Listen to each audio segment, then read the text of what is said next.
আপনাদের মধ্যে একটা বেকুব জামাত নেতা যখন বলে জামাত ইসলামকে ভোট দিলে 18 কোটি জনগণের নামাজের সব পাবেন, তখন ধর্ম অবমাননা হয় না? কেন এদেরকে জামাত নেতাদেরকে ধরে ধরে আপনারা মাটির নিচে ঢুকাই দেন? ধর্ম অবমাননা তখন হয় না যখন আপনাদের প্যারে প্যারে জামাত নেতা বলে, শিশির মনি বলে যে রোজা পূজা এক, তখন ধর্ম অবমাননা হয় না?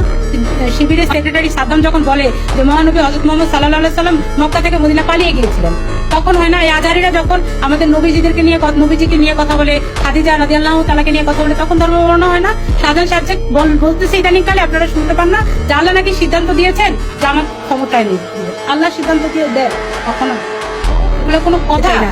অবমাননা তখন হয় না যখন আপনারা বলেন চান্দা আওয়ামী লীগও নেয়, চান্দা বিএনপিও নেয়, চান্দা আল্লাহও নেয়, তখন সেই কথার সময় ধর্ম মাননা হয় না? হ্যাঁ, ধর্ম অবমাননা হয় না নাকি? যে ইকবাল সাহেব যখন বলে নামাজ, রোজা, হজ, যাকাত, কালিমা সব কিছু চাইতে সবচেয়ে বড় ফরজ কাজ কি? রাষ্ট্রের নেতা নির্ধারণ করা, তখন ধর্ম অবমাননা হয় না?